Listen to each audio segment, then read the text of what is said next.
नमस्कार, मैं हूं राजकुमार बागड़ा, चार्टर्ड अकाउंटेंट और आप देख रहे हैं अकाउंट्स दुनिया। आज मैं आपके सामने उपस्थित हूं QRMP, जो कि GST एक्ट के अंदर आई है, quarterly return monthly payment scheme.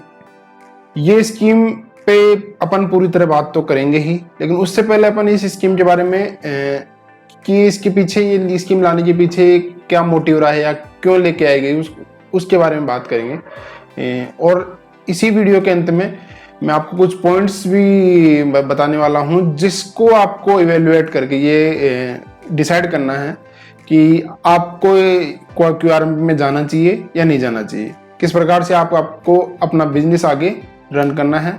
तो ये जब GST के अपन देख रहे हैं कि 1 जुलाई 2017 से GST कानून अभी इंडिया के अंदर लागू है, तो इसमें काफ़ी सारे चेंज आ गए। 1000 से ज़्यादा नोटिफिकेशन गवर्नमेंट ने निकाल दिए 3 साल के अंदर। और तो जो हमारा ट्रेड ऑर्गेनाइजेशंस है, जो हमारे बिजनेसमैन हैं, उनकी ये हमेशा डिमांड रही है कि ये जो कर प्रणाली है जो GST एक्ट के अंदर है, उसको आपने इतना कॉम्प्लेक्स बना दिया है कि ये हर व्यापारी के लिए समझना और इसकी पालना कर पाना बहुत मुश्किल हो रहा है। तो लगातार सरकार के ऊपर ये दबाव बनाया जा रहा था कि आप ये कर प्रणाली को, जो कंप्लायंस का जो पूरा सिस्टम है, जो रिटर्न्स वगैरह आप मांगते हैं, उसको कहीं ना कहीं इस तरह से बनाया जाए ताकि वो कम नॉलेज वाले बंदे को भी समझ में आ सके। तो उसी चीज को देखते हुए इन्होंने ये QRMP स्कीम लाई है, ताकि जो स्मॉल टैक्स पेयर्स है, स्मॉल सप्लायर्स है, जो जिनका टर्नओवर कम है, जो अफोर्ड नहीं कर पाते एक अच्छे प्रोफेशनल्स को, तो उनकी कंप्लायंस कम करने के उद्देश्य से ये स्कीम लाई गई है। अभी कितना इसमें सक्सेसफुल होते हैं, कितने सफलता इसमें प्राप्त करते हैं, और क्या वाकई उस तरह की स्कीम ये बनाई गई है जिस उद्देश्य से लाई गई है, जिस सहूलियत देने के लिए लाई गई है, तो उसके ऊपर भी ये बात करेंगे आज इस स्कीम के दौरान। तो शुरू करते हैं आज का अपना ये वीडियो। तो जैसा कि नाम से पता चल रहा है कि क्वार्टरली रिटर्न और मंथली पेमेंट, मतलब सरकार चाह रही है कि आप रिटर्न्स तो जो अभी तक भरते आ रहे थे GSTR 3B और GSTR 1, जो भी प्रेजेंट सिस्टम था, तो उस रिटर्न मंथली फाइल करने के बजाय आप क्वार्टरली फाइल कर दीजिए। लेकिन हमारे को जो टैक्स है, जो मंथली बेसिस पे आप पे करते थे पहले, वो हम मंथली बेसिस पे आपसे कलेक्ट करते रहेंगे। तो इसमें किस तरह का क्या स्कीम्स है वो अपन बात करते हैं आज। तो पहली चीज बात करते हैं कि ये स्कीम है किसके लिए। तो अगर आपका टर्नओवर 5 करोड़ तक है तो आप अपना QRMP स्कीम में जा सकते हैं। फर्स्ट कि आपका क्राइटेरिया है कि आपका 5 करोड़ तक है, तो ये आपके लिए स्कीम है QRMP। दूसरा है कि आपको जो टैक्सेस का पेमेंट करना है वो मंथली बेसिस पे करना रहेगा। अब पहली चीज जो इसमें इंपॉर्टेंट है वो है कि आपकी 5 करोड़ तक की ही आपकी सेल है, ठीक है, पिछले साल में, तो आप इस स्कीम के अंदर आ सकते हैं। दूसरा क्राइटेरिया है कि आपने लास्ट रिटर्न अपनी फाइल कर दी हो। ऐसा नहीं कि अपन डायरेक्टली अपन इसी में आ सकते हैं। लास्ट रिटर्न का मतलब जो नवंबर की रिटर्न है, ठीक है, वो आपने फाइल कर दी हो, तो ये आप QRMP स्कीम में जा सकते हैं। तो नवंबर तक की रिटर्न आपको फाइल करी हुई होनी चाहिए, तब तो आप QRMP में आ जाएंगे, अदरवाइज नहीं आ सकते।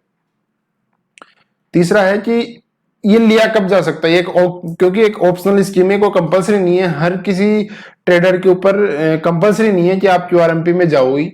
लेकिन अगर आपको लेनी है QRMP स्कीम, अगर इसके बेनिफिट आपको अच्छे लगते हैं और आपको लगता है कि ये स्कीम मेरे को लेनी चाहिए, तो वो कब से कब तक लेंगे। फॉर एग्जाम्पल अगर अपन बात करते हैं कि अप्रैल से, ठीक है, अप्रैल 21 से, अप्रैल 21 टू मेरा होने वाला है जून 21 तक, ठीक है। तो अप्रैल 21 से जून 21 तक अगर मेरा क्वार्टर है, तो इसमें ये बोलता है कि सर आपको अगर ये लेना है QRMP, तो आप 2 महीने पहले मतलब कौन सा, कि फरवरी 1 फेब से लेकर क्वार्टर के फर्स्ट मंथ के एंड तक, क्वार्टर का फर्स्ट मंथ कौन सा हुआ, अप्रैल, तो 30 अप्रैल तक आप क्या कर सकते हो, इस स्कीम के लिए ऑप्ट इन कर सकते हो। आप अगर आपको अप्रैल 21 से QRMP चाहिए, तो आप अभी या तो चाहिए या निकलना है बाहर, तो आपके पास ये टाइम इस वाले पीरियड के लिए, इस 3 महीने के लिए आपके पास ये टाइम अवेलेबल है। पिछले 2 महीने अप्रैल से पहले फरवरी और मार्च, मतलब फरवरी का फर्स्ट डेट, तो 1 फरवरी 2021 से लेकर 30 अप्रैल 2021 तक आपके पास टाइम है कि आप इस टाइम के दौरान इस स्कीम में आ भी सकते हो और इस स्कीम से बाहर भी निकल सकते हो।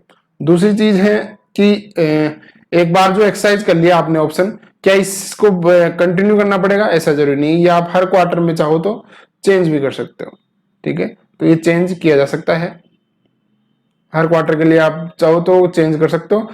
अदरवाइज आप चेंज नहीं करोगे तो जो लास्ट क्वार्टर में आपने सेलेक्ट किया था वो ही आपका कंटिन्यू रहेगा। तो हर बार आपको सेलेक्ट करने की भी जरूरत नहीं रहेगी कि मेरे को क्यूआरएमपी में रहना है या नहीं रहना। ठीक है, तो आप ये कंटिन्यू रह पाओगे। इसमें एक इंपॉर्टेंट चीज है, क्योंकि अपन लोग जानते हैं कि जो ये स्कीम है इसके अंदर रिटर्न्स है आपको क्वार्टरली बेसिस पे फाइल करनी है। तो जो आईएफएफ है ये एक नई टर्म इसमें दिया गया है। आईएफएफ ये क्या है? बेसिकली जी आप जीएसटीआर 1 क्वार्टरली बेसिस पे फाइल करते थे, जीएसटीआर 1 जो सेल की रिपोर्ट होती है अपनी, वो क्वार्टरली बेसिस पे फाइल करते हो आप। अब अगर तो इस केस में आपको जीएसटीआर 1 जो फाइल करते हो वो आपको फाइल क्योंकि क्वार्टरली करनी है, तो आपकी जो इनपुट पास ऑन करनी पड़ती थी, जो जीएसटीआर 1 में अपन किसी की जीएसटी नंबर डाल के उसका बिल काट के जो अगले को 2B के अंदर और 2A के अंदर जो उसकी परचेज होती थी, क्योंकि वो आप अगर आप क्यूआरएमपी में चले गए तो वो क्वार्टरली बेसिस पे फाइल होगी जीएसटीआर 1 तो। लेकिन उन्होंने एक शॉर्टकट तरीका दिया कि आप हर मंथली आप एक आईएफएफ नाम की फैसिलिटी रहेगी हमारी, वहां पे आप फाइल कर दीजिए पहले 2 महीनों के लिए। फर्स्ट महीने जो भी पहले 2 महीने रहेंगे उनके लिए, जैसे मान लो अगर अप्रैल वाले महीने की बात कर रहा हूं मैं, तो अप्रैल और मई के अंदर 2 महीने के अंदर आप अपनी आईएफएफ के द्वारा अपने बिल डाल दीजिए, और जो जून का महीना है जो क्वार्टर एंड का लास्ट महीना, उसके अंदर अपना जो बाकी के बिल बच जाते हैं वो अपनी जीएसटीआर 1 के अंदर डाल के आप फाइल कर सकते हैं।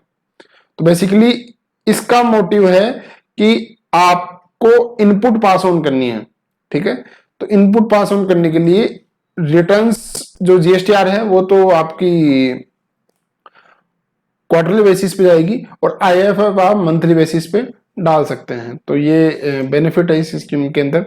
अब जो ये रहेगी आईएफएफ, इसके अंदर कैसे रहेगा कि इसके अंदर लिमिट दे रखी है आपको कि 50 लाख तक के आप बिल हर महीने के अंदर इस स्कीम के अंदर के अंदर डाल सकते हैं। 50 लाख रुपए तक के बिल्स जो है क्यूमुलेटिव वैल्यू के, वो आप डाल सकते हैं हर महीने के लिए। और ये जो आईएफएफ की फैसिलिटी है ये ओनली 13 दिन के लिए खुली रहेगी, 1 तारीख से लेकर 13 तारीख तक। जैसे ही 13 तारीख को अगर आपने आईएफएफ में बिल डाल दिए तो वो सामने वाले जो बायर है मेरा उसको अपनी 2B और 2A के अंदर शो हो जाएंगे। लेकिन अगर आपने ये 13 तारीख को डालना भूल गए या 13 तारीख से पहले नहीं डाला आपने, तो 14 के बाद आप आईएफएफ की फैसिलिटी एंजॉय नहीं कर पाओगे। जैसे 13 निकलेगी ये ऑटोमेटिक फ्रीज हो जाएगा जो आईएफएफ की फैसिलिटी है, क्योंकि इसका उद्देश्य यही है कि जो 2B है वो बनाई जा सके। तो 2B जो बनेगी वो ऑटोमेटिकली 13 तारीख को जो भी आपने बिल डाले हैं उसके बेसिस पे बन जाती है, तो उसके बाद डालने का वैसे कोई मतलब नहीं है। तो फिर वो आप अगर नहीं डाल पाए तो जीएसटीआर 1 में डाल लीजिएगा, जो बिल बच गए वो जीएसटीआर 1 में डाल लीजिएगा। तो जब वो जीएसटीआर 1 में आप फाइल करोगे तो उस मंथ में उसको इनपुट लेने का राइट रहेगा आपके बायर को। तो ये थोड़ा सा ध्यान रखना पड़ेगा कि अगर आप आईएफएफ अगर आप लेना चाह रहे हैं और आईएफएफ में फाइल करना चाहते हैं अपने business to business transaction, B2B के जो भी ट्रांजेक्शन है वो इस आईएफएफ में फाइल करने हैं आपको, ताकि आपके बायर्स को टाइम से क्रेडिट मिल पाए। तो इसके लिए आपको भी टाइम का ध्यान रखना होगा कि 13 तारीख तक आपको अपनी आईएफएफ की जो है वो फाइल करनी रहेगी। तो इसके आईएफएफ के फायदे क्या है कि एक तो टाइमली जो क्रेडिट है आपको, क्योंकि जीएसटीआर 1 आप फाइल कर नहीं रहे तो आपको आईएफएफ के द्वारा अपनी इनपुट जो है आईटीसी वो आगे फॉरवर्ड करनी रहेगी। तो विदाउट आईएफएफ के अगर आप इनपुट पास ऑन करना चाहो तो उसके लिए आपको फिर क्वार्टरली बेसिस पे डिपेंड होना पड़ेगा। अगर आप मंथली बेसिस पे ही पास ऑन करना चाहते हैं तो आपके लिए ऑप्शनल स्कीम है इनवॉइस फर्निशिंग फैसिलिटी शॉर्टकट में IFF। इसकी मैंने बता दिया कि 50 लाख रुपए तक का ही है और B2B जो बिल है वही आपको इसमें अपलोड करने हैं और 13 तारीख के बाद ये अवेलेबल नहीं रहेगी और ये ऑप्शनल स्कीम है, कोई कंपलसरी नहीं है। अगर आपने ये 13 तारीख को भी अगर नहीं फाइल किया तो किसी प्रकार की कोई पेनल्टी वगैरह इसमें नहीं है। खाली नुकसान उसका ये होगा कि बायर को उस मंथ में उन बिल्स की इनपुट नहीं मिल पाएगी कि हमने अगर 1.5 करोड़ तक का टर्नओवर है और पहले से मंथली बेसिस पे फाइल कर रहे हैं तो मंथली ही आपको रखा गया है, क्वार्टरली बेसिस पे कर रहे हैं तो क्वार्टरली बेसिस पे रखा गया है। लेकिन 1.5 करोड़ से 5 वाले को इन्होंने उठा के एक बार तो QRMP में डाल दिया। अगर आपको रहना है तो ठीक है, नहीं रहना है तो जो टाइम लिमिट है 2 महीने पहले और 1 महीने बाद, ये 3 महीने के टाइम लिमिट में आप कभी भी निकल सकते हैं बाहर। और ऑप्ट इन भी करना है तो यही टाइम लिमिट है आपके लिए, ठीक है।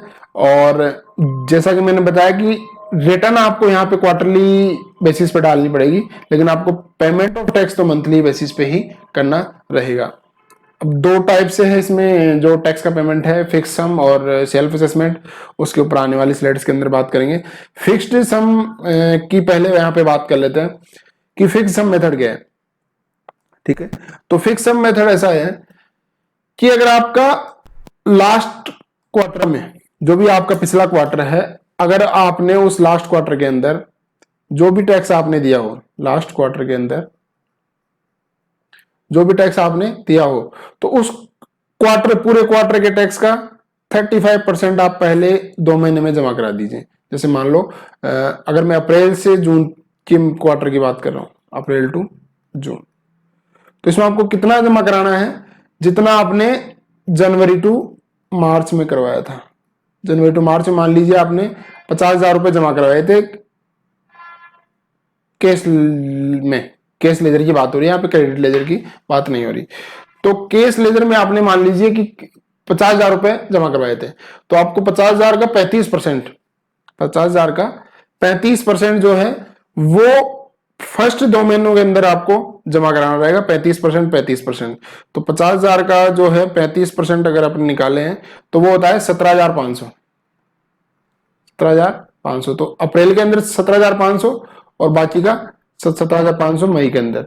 तो इस तरह से आप 2 महीने के अंदर 35,000 रुपए लगभग आपने जमा करा दिए, ठीक है। अब जब भी आप जून का महीना आएगा तो जून के महीने में अपना आपको क्योंकि GSTR 3 भी फाइल करनी है क्वार्टरली बेसिस वाली, तो जितना टैक्स आपका बनता है पेमेंट, उसमें से आपको 35,000 रुपए कम करने हैं क्योंकि ये आपने पहले 2 महीने में जमा करवा दिया और रिमेनिंग बैलेंस आपको यहाँ पे जमा करवा देना है। अब हो सकता है कि आपका 35,000 से ज्यादा की किसी महीने में थी, किसी महीने में कम थी, लेकिन अगर आपने 35% पिछले जो क्वार्टर है उसका 35% अगर आपने जमा करा दिया तो आपके ऊपर किसी तरह की कोई इंटरेस्ट नहीं लगेगा, लेट इंटरेस्ट या पेनल्टी की लायबिलिटी नहीं आएगी। अगर आपने ये पेमेंट 25 तारीख तक जमा करा दिया, PMT 06 का चालान है, वो आपने हर महीने के जिस महीने का, जैसे मान लो अप्रैल महीने का अपने सेल हुई, उसकी PMT 06 35% जो जमा कराना है वो कराना है आपको 25 मई तक, ठीक है। तो 25 मई तक अगर आपने जमा करा दिया तो ठीक है 35%। और हो सकता है इसका अप्रैल महीने का जब आपने एक्चुअल बेसिस पे कैलकुलेट किया तो उस टाइम पे 40,000 आ रहा हो टैक्स, लेकिन आपने क्योंकि 35% के हिसाब से 17,500 जमा करा दिए, तो इस बाकी के डिफरेंस के ऊपर 40,000 माइनस 17,500 पे कोई किसी प्रकार का कोई इंटरेस्ट या पेनल्टी नहीं लगेगी, ठीक है। तो इनका बेसिकली मोटिव ये रहा कि हम कैलकुलेशन में हर बार ना पड़े, जो भी पिछली बार जमा कराया उसका 35% आप जमा करा दीजिए, तो हम मान लेंगे कि आपने पूरा टैक्स जमा करा दिया। और जब भी फिर क्वार्टर एंड हो रहा है तो उस टाइम पे आपका जो रिमेनिंग टैक्स है वो आपको जमा करवाना ही है, ठीक है। तो ये तो हो गया आपका फिक्स्ड सम मेथड। दूसरा जो मेथड है वो आपका सेल्फ असेसमेंट, ठीक है। तो जो अभी तक अपन कर रहे थे सेल्फ असेसमेंट मेथड में, वो क्या कर रहे थे कि output tax minus input tax,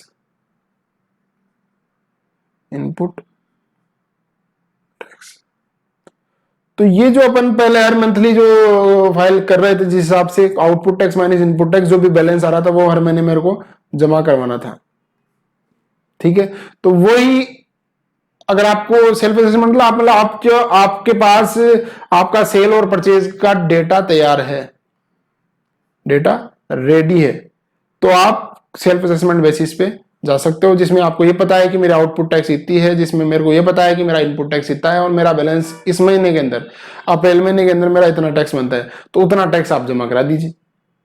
ठीक है, मई के अंदर भी इसी तरह से आप जमा करा दिए, और जब जून के अंदर जब महीना आएगा उसमें जो भी पूरी सेल और परचेज दिखा के आप जो 3B फाइल करोगे उसके हिसाब से जमा करा दीजिए। लेकिन यहाँ पे समस्या क्या है कि अगर आपने सेल्फ असेसमेंट मेथड में टैक्स जमा करा दिया मान लो 20,000 रुपए, और आपका अप्रैल महीने के अंदर टैक्स जब आपने लास्ट में लाके देखा तो अप्रैल में output tax minus input tax बन रहा था आपका 25,000 रुपए, क्योंकि आपने सेल्फ असेसमेंट मोड सेलेक्ट किया। तो यहां पे जो 5,000 रुपए आपने कम जमा कराए उसके ऊपर आपको इंटरेस्ट देना पड़ेगा। ठीक है, तो सेल्फ असेसमेंट में तभी जाना है जब आप कंफर्म हो कि हाँ मेरा इस महीने के अंदर इतना टैक्स है, अदरवाइज आपको जो रिमेनिंग जो बैलेंस अमाउंट है उस पर आपको इंटरेस्ट देना पड़ जाएगा। जबकि फिक्स सम में इस तरह की इंटरेस्ट की कोई बात नहीं थी। अगर आपने 35% जमा करा दिया तो हम ये मान लेंगे कि आपके ऊपर किसी तरह का इंटरेस्ट कोई लायबिलिटी नहीं है। लेकिन क्योंकि आप बोल रहे हो कि सेल्फ असेसमेंट है, हमने खुद ने असेस किया है कि हाँ हमारे ऊपर इससे ज्यादा लायबिलिटी नहीं है, तो उस केस में आपको जो है इंटरेस्ट देना पड़ जाएगा, अगर आपकी जो कैलकुलेशन है वो सही नहीं थी उस महीने के अंदर।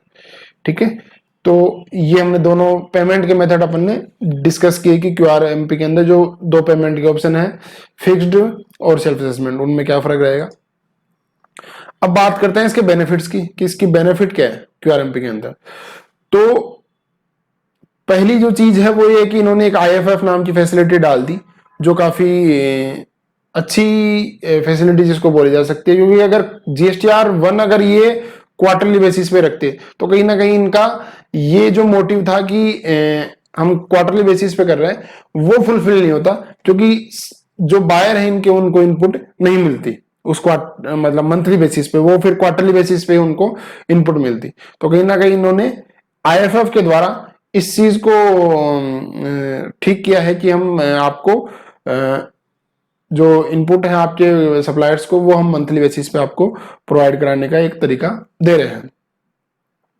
दूसरा फायदा उन लोगों के लिए है जो स्मॉल सप्लायर्स है, जिनको हार्डली किसी महीने में टैक्स देना होता है, जिनके पास क्रेडिट लेजर में इतना बैलेंस पड़ा होता है कि वो इनपुट काफी कम बार देते हैं। तो जहां पर आपके पास क्रेडिट लेजर में इनपुट पड़ा हो, ठीक है, तो मतलब आपने पिछले लास्ट क्वार्टर में कोई केस लेजर से पेमेंट किया नहीं होगा। ठीक है, तो केस लेजर से पेमेंट नहीं किया और फिक्स सम में मेथड सेलेक्ट करता हूं, तो मतलब मेरे को पिछले क्वार्टर का 35% जमा कराना है। ठीक है, तो जब मैंने पहले दिया ही 0 है तो अब मेरे को कुछ भी देने की जरूरत नहीं है। तो मेरे को ना तो रिटर्न फाइल करनी है, रिटर्न तो वैसे ही क्वार्टरली बेसिस पे फाइल करनी है, और ना ही मेरे को कोई किसी प्रकार का मंथली पेमेंट करना है, क्योंकि मेरे पास इनपुट ही इतनी है, तो ये भी मेरे को पेमेंट भी करने की जरूरत नहीं है। ठीक है, तो उनके लिए बेनिफिशियल है जिनके पास इनपुट इतनी पड़ी है कि उनका मंथली बेसिस पे कोई लायबिलिटी नहीं बनती है। और अब इसके ड्रॉबैक की अपन बात करते हैं कि इसके नुकसान क्या है, कहां पर ये स्कीम फेल होती है। ठीक है, तो ये स्कीम का जो मेन इंपॉर्टेंट फीचर है कि आपको रिटर्न जो है वो क्वार्टरली बेसिस पे फाइल करनी है। तो जैसा कि हर सिक्के के दो पहले होते हैं, तो इसमें भी क्या था कि ठीक है आपने ये तो बोल दिया कि आपको रिटर्न तो क्वार्टरली फाइल करनी है, लेकिन आपने IFF जो मांगी, IFF जो भी करी वो आपने मंथली बेसिस पे ले ली। तो मंथली बेसिस पे ले ली अगर आपने IFF, तो फिर बचता क्या है, ठीक समझ रहे हो। क्योंकि अगर आपने GSTR 1, क्योंकि IFF एक तरह से GSTR 1 ही तो है, उसमें भी तो आपको सेल के भी लेके को पास ऑन करना पड़ रहा है, तो खाली आपको GSTR 1 ना मांग के आपने एक तरह की IFF मांग ली, तो कहीं ना कहीं मेरे लिए तो GSTR 1 जो आपने कम करी, GSTR 1 जो आपने कम करी उसकी जगह आपने IFF डाल दिया, तो कहीं ना कहीं मेरे लिए तो कोई फायदा हुआ ही नहीं। 2 IFF और 1 GSTR 1 फाइल करनी पड़ रही है। तो यहाँ पे मेरे को कोई ज्यादा मेजर बेनिफिट नहीं दिखता, खाली आपने उसका नाम बदल दिया, एक में GSTR 1 बोल दिया और बाकी को बोल दिया आपने IFF। और जैसे फॉर्मेलिटी की बात रह जाती, क्योंकि IFF भी इसी से होगा। तो फिर से मैं बात कर रहा हूँ कि रिटर्न्स आपकी क्वार्टरली है, रिटर्न्स आपकी क्वार्टरली है इनके अनुसार, लेकिन आपको फिर भी कंप्लायंस जो है मंथली बेसिस पे करनी करेगी, क्योंकि ये IFF जो है फैसिलिटी ये आपको मंथली बेसिस पे ही चलानी पड़ेगी। तो ये ड्रॉबैक है कि अगर आपको देना ही था तो फिर खुले दिल से क्यों नहीं दिया आपने। IFF आपने मंथली मांग ली, क्योंकि IFF भी मंथली मांगना इसलिए जरूरी था क्योंकि आपने रूल इसी तरह से बना रखे। अगर आपकी 2B में कोई अगर आपका बिल नहीं बोलता तो आपको इनपुट लेने के लिए जो व्यापारी है वो एलिजिबल नहीं है। तो ये इस तरह का रूल है, तो इसके लिए आपको IFF देनी पड़ी। ठीक है, तो और IFF आप दे रहे हो तो फिर आपको कोई ज्यादा मेरे को बेनिफिट GSTR 1 के पॉइंट ऑफ व्यू से मेरे को ज्यादा बेनिफिट नजर नहीं आता इस स्कीम के अंदर। दूसरी जो चीज है कि लिमिट लगा दिया आपने, ओनली 50 लाख तक की IFF देनी है। ठीक है, तो अगर मेरा कोई किसी महीने में 50 लाख से ऊपर की बिल है B2B के, तो अगर मैंने IFF में फाइल नहीं करा तो वो अगले को शो नहीं होंगे, समझ रहे हो। तो जब वो शो नहीं हो गए तो अगले को इनपुट नहीं मिली। तो एक लिमिट लगा के आपने कहीं ना कहीं उसको कांस्टेंट कर दिया कि हाँ भाई 50 लाख तक के आप इसमें पास ऑन कर सकते हो। तो यहां पर भी आपने लिमिट, अभी लिमिट लगाने का क्या उद्देश्य था ये मुझे समझ से बाहर है। क्योंकि अगर आपने लिमिट लगाने, अगर आपने GSTR 1 एक तरह से यहाँ पे अगर तो इसको खुले दिल से करते कि हाँ भाई ठीक है जितने भी आप IFM में डालना चाहो उतने डाल लो। अब यहाँ आपने लिमिट लगा दी, क्योंकि आपको कहीं ना कहीं आपको जो है वो क्रेडिट लेने से मना कर रहे हो, आप क्रेडिट पास ऑन करने से मना कर रहे हो। कहीं ना कहीं जितने भी अब जो पिछले 3-4 महीनों का ट्रेंड नजर आता है उसके अंदर ये है कि आप ज्यादा से ज्यादा टैक्स कलेक्शन करना चाहते हो। एक ही दिशा में है सारे जो अमेंडमेंट आप कर रहे हो, चाहे से वो 1% ऑफ जो टैक्स लाइबिलिटी है वो आप केस में पेड करने की बात करते हैं। ठीक है, या आप बात करते हैं कि 2B वाला ही जो इनपुट है वो मिलेगा आपको। तो मतलब आप कहीं ना कहीं प्रीपोनमेंट ऑफ टैक्स कर रहे हो। ठीक है, मतलब जो टैक्स आपको आगे मिलना चाहिए कभी जाके वो आप चाहते हो कि आज ही मिल जाए। ठीक है, तो ये कहीं ना कहीं ये मोटिव मुझे सरकार का नजर आ रहा है कि वो जो व्यापारी लोग हैं उनसे टैक्स का पैसा जल्दी से जल्दी वसूल करना चाह रही है। ठीक है, तो कोई ज्यादा बेनिफिट यहां भी दिख मेरे को नजर नहीं है, क्योंकि ये लिमिट आपने लगा दी तो मतलब कहीं ना कहीं क्रेडिट में आपने रेस्ट्रिक्शन उसका कर दिया है। दूसरी चीज है कि अब क्योंकि आपने IFF लगाया तो इसका एक बेनिफिट मेरे को जरूर दिखता है कि लेट फीस नहीं लगेगी। जैसे GSTR 1 में जो लेट फीस लगती थी वो IFM में आपके ऊपर लेट फीस नहीं है, क्योंकि ये क्या है ऑप्शनल है। तो ऑप्शन के ऊपर तो कोई लेट फीस लगा नहीं सकते, तो ये जरूर मेरे को बेनिफिट लगता है। बाकी कोई खास बेनिफिट इसके अंदर मेरे को दिखा नहीं। ठीक है, और तो ये आपको एक ध्यान रखना है कि मेरी GSTR की पेनल्टी GSTR 1 में जो पेनल्टी लगती थी वो जरूर मेरी IFF के अंदर से हो सकती है। और दूसरी चीज जो मुझे लगता है इसी स्कीम का जो डिसएडवांटेज है वो रहेगा कि जो GST प्रोफेशनल्स है, CA, एडवोकेट या अकाउंटेंट्स जो है वो रिटर्न्स नाम के कहने पे तो कम हुई है। ठीक है, जैसे आपने बोल दिया कि GSTR 1 आपको क्वार्टरली बेसिस पे फाइल करनी है। ठीक है, GSTR basis quarterly basis file करनी है, लेकिन IFF तो मंथली करना है। ठीक है, तो जब IFF मंथली हो रहा है तो कहीं ना कहीं ये भी तो रिटर्न ही है मेरी, तो अब इसकी फीस अलग से चार्ज होगी, क्योंकि ये भी तो काम है ना, खाली नाम ही तो है कि GSTR 1 की जगह आपने IFF बोल दिया। तो अब बोलने में तो आपने बोल दिया कि GST की रिटर्न हमने कम कर दी, साल की 4 कर दी हमने, जबकि ये साल की 4 नहीं है, ये भी तो है हर मंथली, ये भी तो फाइल करना है। और ये GSTR 1 का नामकरण ही तो चेंज हुआ है कि आपके IFF है, उल्टे आपने इसमें लिमिट और लगा दी 50 लाख रुपए तक के बिल होगी। तो ये कहीं ना कहीं हमारे लिए एक सोचने वाला चीज है कि रिटर्न नाम के कम होने के बाद भी वर्कलोड जो है वो हमारे पास पहले की तरह रहेगा या पहले से भी बढ़ जाएगा। समझ रहे हो, क्योंकि एक मंथली बेसिस पे करना है, फिर अगर कोई बिल छूट जाते हैं तो फिर उनको लास्ट वाले महीने में लेना है। जो हमारे फाइनेंस मिनिस्टर है उन्होंने कहा था कि मैं जीएसटी जो सिस्टम है सारा, इसको इतना सिंपल करना चाहूंगी कि कोई भी व्यापारी वो खुद से अपनी जीएसटी की रिटर्न फाइल कर सके। लेकिन इस स्कीम को देखकर भी हमको लगता नहीं है कि कोई भी व्यापारी है उसको समझ में आएगा, समझ रहे हो, क्योंकि ये प्रोफेशनल्स के लिए समझ पाना बहुत मुश्किल हो रहा है। अब है कि इस स्कीम से बाहर कब आना है। मान लो अगर आपको फिर भी इसका लगता है कि मेरा कोई कुछ बेनिफिट है इस स्कीम के अंदर, तो अगर आप बाहर आना चाहते हैं तो वो कैसे आएंगे, ठीक है। अगर आपने ले लिया या पोर्टल ने ऑटोमेटिक डाल दिया आपको, और अगर आप बाहर आना चाह रहे हैं तो बाहर आने के या तो हो सकता है कि आपकी टर्नओवर है वो 5 करोड़ से ऊपर चली गई हो, ठीक है।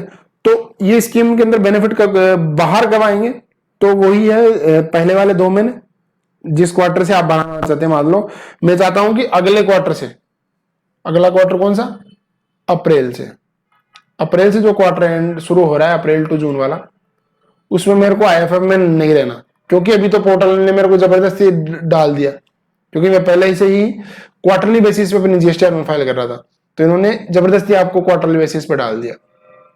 तो अगर आपको बाहर आना है तो 1 फरवरी 2021 से लेकर 30 अप्रैल 2021 तक आपके पास टाइम है, आप इससे ऑप्ट आउट कर सकते हो। पोर्टल पे जाके इसी स्कीम से बाहर निकलना चाहते हो तो निकल सकते हो, क्योंकि कोई खास मेजर बेनिफिट इसमें नजर नहीं आता, खाली नामकरण चेंज हुआ है और कोई खास बेनिफिट मेरे को नजर नहीं आता। खाली लेट पेनल्टी जो है जीएसटीआर 1 पे लगनी थी वो नहीं लगेगी, वो माफ हो जाएगी, क्योंकि वो आपको आईएफएफ के ऊपर किसी प्रकार की कोई लेट पेनल्टी नजर नहीं आती है, ठीक है। और मंथली पेमेंट ऑफ टैक्स करना है आपको फर्स्ट 2 महीने के अंदर पीएमटी 06 के द्वारा 25 तारीख अगले महीने की देना है, और बाकी जब अपनी जीएसटीआर 3 भी आप फाइल करोगे उस टाइम पे रिमेनिंग टैक्स अमाउंट आपको देना रहेगा। इन दोनों पे अपन ने पहले बात कर ली कि फिक्स सम मेथड और सेल्फ असेसमेंट मेथड में क्या फर्क है। तो फिक्स सम मेथड मतलब लास्ट क्वार्टर में जितना टैक्स दिया उसका 35% हर महीने आपको पहले 2 महीने के लिए जमा कराना है, और लास्ट महीने में जो भी आपका बच जाता है वो आपको जमा कराना है। सेल्फ असेसमेंट इस पे किसी प्रकार कोई इंटरेस्ट नहीं लगेगा, ठीक है, अगर आप ये स्कीम सेलेक्ट करते हो। तो यहां पे अगर आपने शॉर्ट पेमेंट किया तो आपको इंटरेस्ट देना रहेगा। रिटर्न है जो आपको क्वार्टरली बेसिस पे फाइल करनी पड़ेगी अगर आप रिक्वायरमेंट ले लेते हैं तो, लेकिन टैक्स आपको मंथली जमा कराना पड़ रहा है, ठीक है। तो और 3B में भी वर्तमान में क्या कर रहे थे अपन, टैक्स ही तो जमा करा रहे थे भाई। इनको बोल रहे थे कि आउटपुट टैक्स हमारा ये है, इनपुट टैक्स ये है, हमारा जो बाकी का टैक्स है ये कलेक्ट कर लो आप, ये तो करते थे हम 3B में। तो जीएसटीआर 1 का तो इन्होंने लगा दिया आईएफएफ और 3B का लगा लिया मंथली टैक्स, तो अब रहा ही क्या, समझ रहे हो। तो कोई खास बेनिफिट मेरे को नजर नहीं आ रहा इसमें। सेल्फ डिक्लेयर आउटवर्ड जो 3B के अंदर है वो अपने को दिखानी है पूरे क्वार्टर के अंदर, और जीएसटीआर 3B आपको तब भी फाइल करनी है जब आपका अगर किसी भी महीने में पहले 2 महीने के अंदर भी अगर आपका कैंसिलेशन आपने कर दिया है तो, ठीक है। तो ऐसा नहीं कि जैसे आपने अप्रैल में कोई अपना रजिस्ट्रेशन वो कैंसिल कर दिया, तो आपको अप्रैल टू जून जो भी क्वार्टर रहेगा इस क्वार्टर की आपको 3B डालनी पड़ेगी, ठीक है। चाहे आपने अप्रैल के अंदर ही या मई के अंदर भी कर दिया तो आपको तो भी आपको जो है 3B फाइल करनी रहेगी। लेट फीस रहेगी नहीं 2 महीनों के अंदर शुरू के अंदर। तो ये था हमारा आज का वीडियो जिसमें अपन ने देखा कि पूरी स्कीम के बारे में देखा कि किस तरह से ये वर्क करेगी स्कीम, और पेमेंट के ऊपर देखा अपन ने। एक पेमेंट का को लाइव एग्जांपल भी दिखा देता हूं मैं कि पेमेंट किस तरह से करना है।